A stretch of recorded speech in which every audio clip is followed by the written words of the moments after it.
Rico Blanco or Corix, proud na ibinahagi sa kanyang social media Facebook page isang oras nang nakakalipas ang nasabi nga pong collaboration niya with the SB19.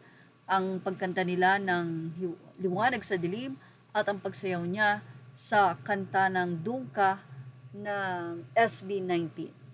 Sa kanyang naging post, ibinahagi ni Rico Blanco ang ilang clips ng video ng kanilang dance move at syempre ang photo op niya with the guys, SB19.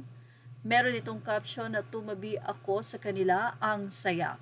Yan nga ang naging pakiramdam ni Rico Blanco matapos makasama ang SB19 na dati ay hiling lamang ng mga netizen. At ayon nga kay Rico, sana mangyari at naganap nga ito sa nasabi nga pong Pure Gold OPM concert.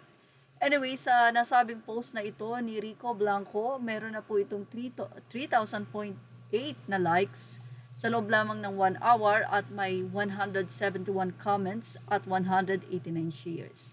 Babasahin natin ang ilang komento. Say ng ilan, salamat sir, through legends like you were able to tell Filipinos that SB19 is not a K-pop copycat, but a world-class talent that should meet the support of 100 million Filipinos. And if we all do, we'll be able to raise the economy through entertainment industry. Say naman ng ilan, forever young Lods, forever young daw itong si Rico Blanco. Ang dami niyo pong pasabog sa Rico, but all in all, sobrang solid at astig pag lumalabas ka na glad to know, nag-enjoy ka rin ng sobra. You are so versatile and I love you. You always bring a unique energy to everything you do. It's really inspiring. At well, tama yung sinabi ng isang netizen kasi hindi maiwasan talaga na may mang-bash. Sabi nga, you cannot please everybody. Pero hindi maikakaila na isa ang SB19 sa talaga namang maipagmamalaki ng Pinoy.